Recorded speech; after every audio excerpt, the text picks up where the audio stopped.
लोकसभा चुनाव को लेकर लगातार तैयारियां चल रही हैं। हरियाणा की बात करें तो हरियाणा से कैबिनेट मंत्री रणजीत सिंह चौटाला हमारे साथ मौजूद हैं। काफ़ी सीनियर नेता हैं और लगातार जिस तरीके से सरकार में कैबिनेट मंत्री हैं, तमाम फैसले वो लेते हैं।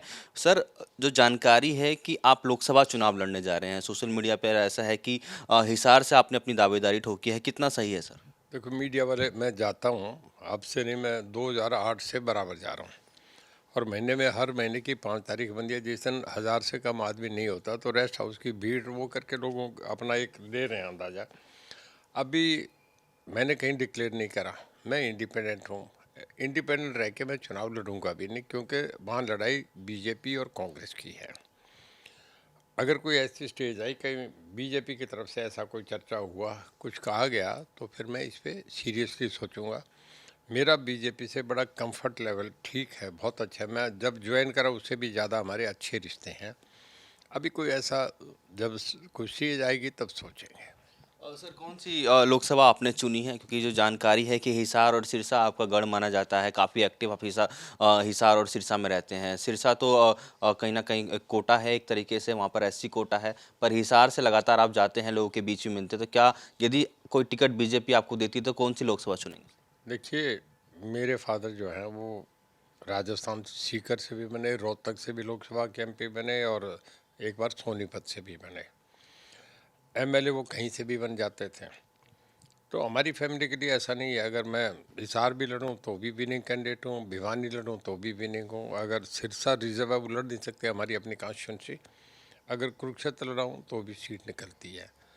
अभी कोई ऐसा सब्जेक्ट हुआ नहीं, ना कोई ऐसा कोई अब तक बातचीत हुई। अगर कोई ऐसी होगी तो फिर हाईकमांड क्या कहता है, फिर मुझे भी अपना जो पूछेंगे कहूँगा।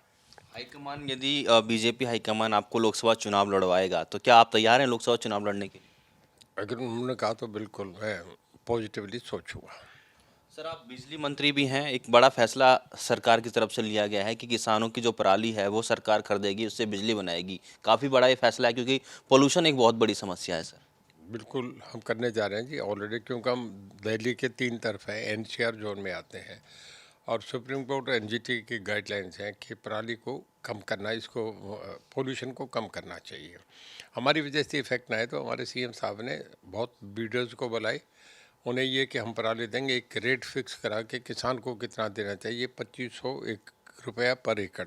हमने उसे अमाउंट देने का फैसला करा, जो लार्जली हैंडसम अमाउंट है। किसान इस पर राजी हैं। और अब एक पार्टी को जो बॉम्बे की है उसे दे दिया गया, उसने कांटेक्ट लिया। रेट वो हाई पावर्ड परचेज कमेटी में ओपन बिड थी, और उसे ये तय करा कि चारों थर्मल जो हमारे हैं, जाडली है, आपका यमुनानगर है, इसके बाद पानीपत है, और हिसार खेदड़ में जो है, इनका एरिया फिक्स कर दिया कि उस एरिया की पराली उठ के उन्हीं को पैलेट्स बना के देंगे। तो उससे, क्योंकि जो कोयले की खपत होनी थी वो तो होनी थी, वो पोल्यूशन तो रह नहीं था। तो वो कोयला आउट हो गया। जो कोयले से जितना पोल्यूशन होगा वो पैलेट से हो जाएगा, तो पोल्यूशन का बहुत कंट्रोल होगा, और फार्मर्स को अपने चलाने नहीं पड़ेंगे। सर, एसवाईएल को लेकर हाल ही में सुप्रीम कोर्ट ने पंजाब सरकार को फटकार लगाई है, केंद्र को कहा है सर्वे करने के लिए। काफ़ी लंबे समय से सर, काफ़ी आप सीनियर नेता हैं, काफ़ी लंबे समय से एसवाईएल का मुद्दा कहीं ना कहीं गर्माता हुआ नजर आ रहा है। इसको लेकर राजनीति भी देखने को पंजाब हरियाणा 1966 में अलग हुए, एक ही भाई थे। जब दो स्टेटें बन गई, पानी तो नेशनल प्रॉपर्टी है। तो हिमाचल से, जम्मू से, वहाँ से पीछे से चल के आता, तो बंटना था पानी। जब पूरी लैंड मार्क कर दी गई, सेक्रेटरीट को मार्क कर दिया गया, पूरी स्टेट के सब प्रॉपर्टीज़ को कर दिया गया, तो उसमें भी एक फैसला था कि एसवाईएल को पानी इतना हरियाणा को जाएगा। वो फैसले का ही पानी मिलना था, उसको पंजाब ने मना कर दिया। हरियाणा गवर्नमेंट उसके अगेंस्ट सुप्रीम कोर्ट में चली गई। सुप्रीम कोर्ट ने फैसला कर दिया हरियाणा को पानी मिलना चाहिए। सुप्रीम कोर्ट के फैसलों को कोई टाल नहीं सकता। पार्लियामेंट, लेजिस्लेटिव, एग्जेक्टिव और जुडिशरी बराबर, तीनों बहुत इम्पोर्टेंट फैक्टर हैं। कावेरी के मामले में कर्नाटक और तमिलनाडु में एक ही विवाद था, बड़ी स्टेटें थी, वो ज़्यादा पानी था, फैसला करते इम्प्लीमेंटेशन हुई, उसकी मानना पड़ा।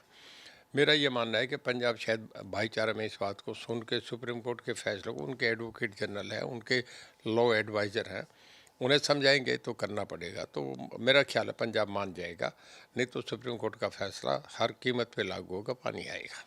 पर सुप्रीम कोर्ट के फैसले की हम बात यहाँ पर कर रहे हैं। पंजाब सरकार लगातार ये कह रही है, उन्होंने हलफनामा भी दिया कि उनके पास तो पानी नहीं है, खुद के लिए पानी नहीं है, वो हरियाणा को कहाँ से पानी देंगे। देखिए, नहीं है तो सुप्रीम कोर्ट ऐसा फैसला थोड़ा ही करेगा। पानी तो है, पानी अपना ज़रूरत का इस्तेमाल करे। फालतू पानी पाकिस्तान में जा रहा है, बिना बात का बर्बाद हो रहा है। कितना ही पानी एग्रीमेंट में हमें पाकिस्तान को भी देना पड़ रहा है। पानी है तभी तो फैसला हुआ है।